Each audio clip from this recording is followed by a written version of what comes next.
Kristen. Why did President Trump get an MRI during his recent visit to Wall Street? Look, as President Trump said, he would inquire with the physicians. I'll check back on that. But as the physical itself stated, Kristen, and as you all know, because you were all witness to it every single day, the president is in optimal physical health. This was a follow-up appointment, and we provided a detailed readout of that physical. I'm happy to give it to you again, and I can inquire further. With all due respect, an MRI is a very specific procedure. It's done on a part of the body looking for something specific, so it's not generally part of any kind of routine checkup. And in addition, President Trump has said that he wants to be transparent. He told us to ask the doctors, which we have and have not heard back. Why don't we have more information on this? As I said, I'll check back for you. Go ahead.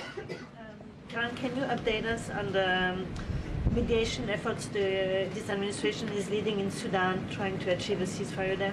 Sure, yes. The United States is actively engaged in efforts to bring about a peaceful resolution to the terrible conflict in Sudan.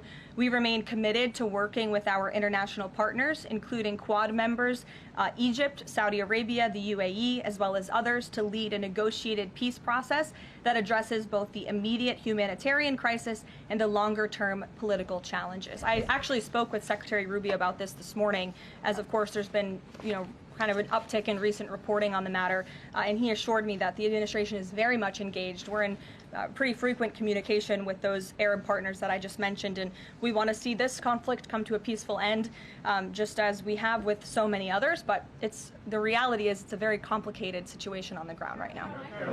Yes. Hi, yes.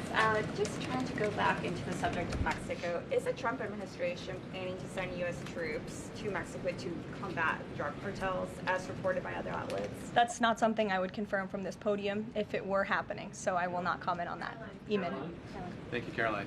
Why did the president decide not to go to the Supreme Court tomorrow? He had indicated earlier that he might want to go and attend in person. Yeah. Now he's saying he's not going to go. Why? The president did have an interest in attending the Supreme Court hearing tomorrow, as I just expressed how important it is to him, the administration, and the country, this case. But he is traveling to Miami tomorrow, as you all know, to give an economic address with the mayor of Miami and many global business leaders to talk about his historic success with the economy over the past 10 months and talk about sort of where we are headed as a country in terms of our economy. So he'll be traveling tomorrow on the road in Miami. That's why he won't be here, but Secretary Scott Bessent will be in attendance at the hearing tomorrow at the request of the president.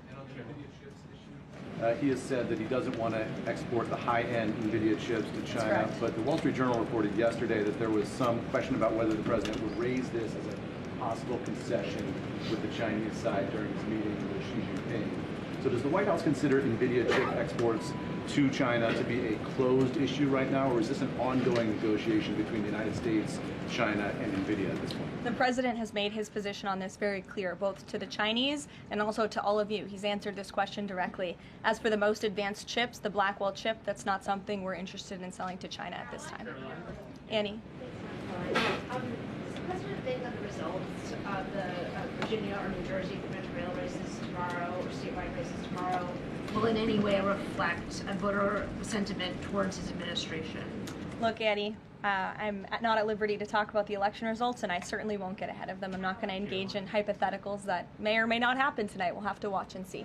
And I'm sure you'll hear directly from the president tomorrow on that point.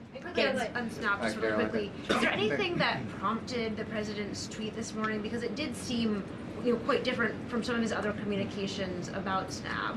It seemed a little bit out of the left field. I'm just wondering if he had a conversation or if there's anything you're aware of that caused him to decide to, at around 11 o'clock, to send out that message. Look, the president is constantly well read on the news, as you know, and he is very much aware we are in day 35 of a government shutdown in which these SNAP benefits, were pushing them out the door. USDA put out that guidance to the states this morning. The president was aware of that, and he wants to make it very clear that these benefits are in jeopardy because of the Democrats, and they should just open the government so that we can continue getting these funds out the door in an easier and more efficient way. Okay. There's some new reporting that just dropped a few minutes ago that the Trump administration is negotiating with the makers of Ozempic to sell some weight loss drugs for $149 a month. That's according to the Wall Street Journal. Do you have any more information on that? Can you confirm that? I think the president has said himself in previous Most Favored Nations announcements that this is something that the administration has been engaged in and looking into. I won't get ahead of the president on any future announcements, but I will echo his strong commitment to bringing down drug prices in this country. And you've heard it directly from Secretary Kennedy and Dr. Marty McCary and his entire Health and Human Services team, how committed the president is to bringing down the cost of drugs, and we're working with pharmaceutical companies to do that every day. Very, very quickly, Caroline, on SNAP. I know it's been asked, and I know Leach asked it, but I want to put a fine point on it. You talked about the president's post here, and he wrote that SNAP benefits will only be given when radical left Democrats open up the government. I understand your previous answers, but as written, how would that not violate the court order as it's written? I've now answered this question several times, Gabe. We are complying with the court's order. We are getting the payments out the door as quickly as we can. USDA sent the guidance to the state. The president is referring to future SNAP payments. He does not want to have to keep tapping in to an emergency fund and depleting it. In the case of a catastrophe in this country, he wants to have those funds preserved, as they should be. And he's made it very clear Democrats should reopen the government. I have one final positive note for all of you. I told you I would keep you posted when the White House would resume public tours. Well, I'm pleased to announce the Office of the First Lady has reopened the doors for public tours on Tuesday, December 2nd. There will be an updated route, of course, for guests in light of the ballroom construction that's taking place, but we very much look forward to celebrating the holiday season. And the public and members of Congress and anyone who wants to come visit the First Lady's beautiful decorations is welcome to go to whitehouse.gov/visit to sign up for a tour. Thanks, guys. We'll see you tomorrow.